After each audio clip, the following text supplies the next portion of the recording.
Baby, I need to tell you something I've been keeping inside for a long time now. Something I've been afraid to say out loud, because once I say it, there's no taking it back. And I want you to know right now, in this moment, that what I'm about to share with you is real. It's not rehearsed. It's not polished. It's just me being honest with you in a way I haven't been able to be with anyone else. So please, just stay with me for a little while. Because what I'm about to tell you changes everything. There was someone before you, and I know that doesn't surprise you. Everyone has a past. Everyone has a story they carry around, like a weight they can't quite put down. But what I never told you, what I've never told anyone, is how much that story shaped who I am when I'm with you. How much of the way I love you, the way I hold back sometimes, the way I go quiet when things get too good, the way I sometimes look at you like I'm afraid you're going to disappear. All of it comes from her, from what happened, from what I never fully understood until I met you. And I'm not telling you this to hurt you. I'm telling you this because you deserve to know. Because you've given me something so pure, so genuine, that carrying this secret feels like I'm standing in front of you with my hands in my pockets, hiding something you should have seen a long time ago. So here it is. Here's the truth I've been sitting with quietly in the back of every good moment we've shared together. Her name doesn't matter anymore. What matters is what she meant to me at the time, or at least what I thought she meant. I was younger. I was the kind of person who confused intensity with love, who thought that if something hurt badly enough, it must have been real. We were together for a long time, long enough that I started building my whole life around her, around the idea of her, around the version of us I had in my head. I gave her everything I had, and I mean everything. My time, my energy, my future. I used to fall asleep thinking about what our life would look like 10 years from then. I was that certain, that sure. But here's the thing, nobody tells you about certainty. It can be completely wrong. And I was so wrong in ways I couldn't even see at the time, because I was too deep inside it. She wasn't cruel. She wasn't a villain. She was just someone who didn't love me the way I needed to be loved. And instead of accepting that, I spent years trying to be enough, trying to change myself into someone she could love fully.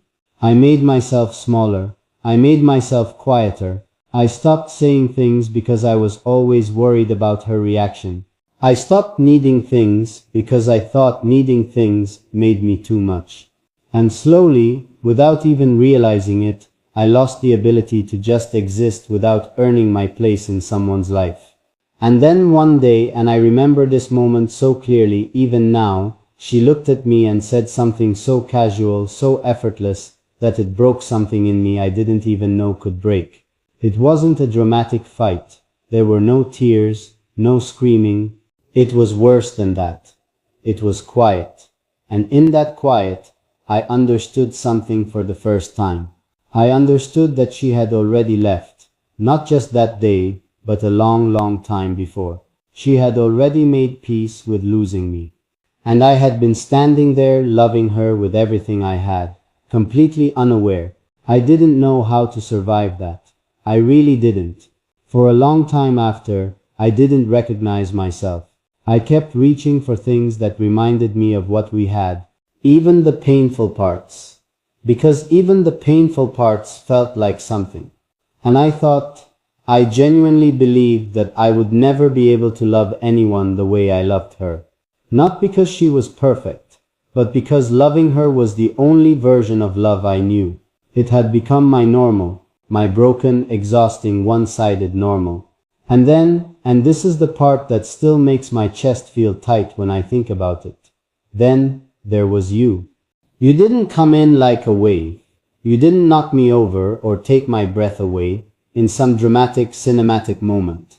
You came in quietly, like a light someone leaves on when you've been walking in the dark for too long. You were just there, warm and real, and completely, entirely yourself.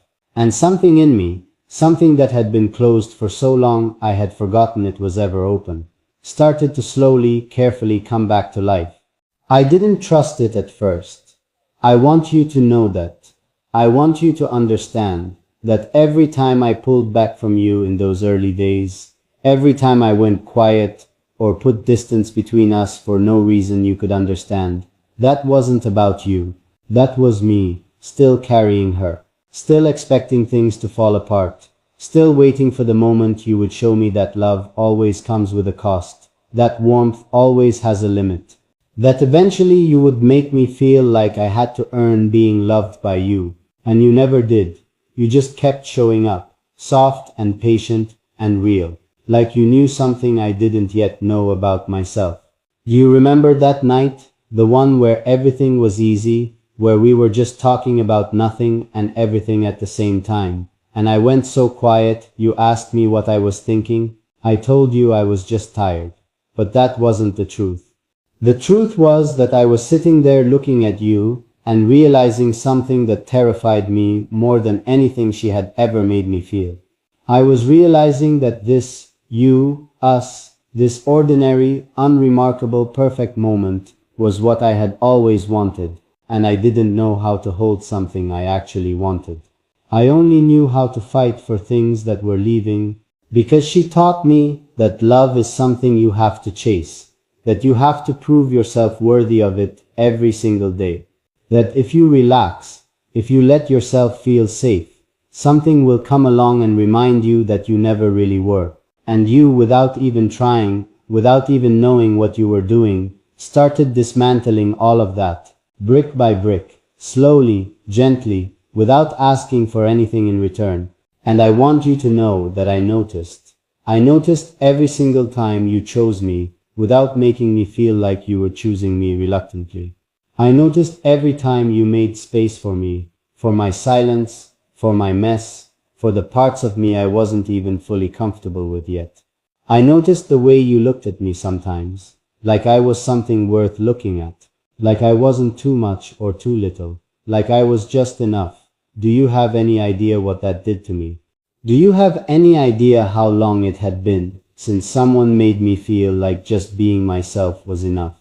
There's something I've thought about telling you for months now, something that sits at the very center of all of this, and I've started the conversation in my head 100 times, tried to find the right words, the right moment, but the truth is there's no perfect moment for something this honest. So I'm just going to say it the way it lives inside me, unpolished and real.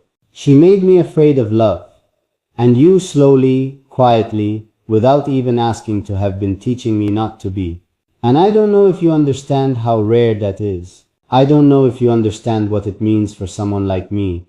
Someone who had convinced himself that real love always comes with conditions, to be in the presence of someone who makes it feel effortless, not perfect, not without difficulty, but effortless in the way that matters, the way where you never have to question if you're wanted, the way where being with you feels like coming home to a place that was always meant to be yours. And here's what I want you to understand, maybe more than anything else I've said. What I'm telling you tonight isn't just about her. It isn't just about the past, or the pain, or the long quiet years I spent rebuilding myself after something that should never have taken me that long to walk away from. What I'm telling you is about you, about what you've given me without even knowing you were giving it, about the way your patience healed something in me that I had stopped believing could heal, about the way your kindness, real, uncomplicated kindness, taught me that I was allowed to need things, that I was allowed to want to be loved, and to say so without apologizing for it. I think about the version of me she knew sometimes. I think about how small he was, how careful, how afraid of taking up too much space. And then I think about who I am when I'm with you, how I laugh louder, how I say things I actually mean, how I reach for you without calculating the risk first.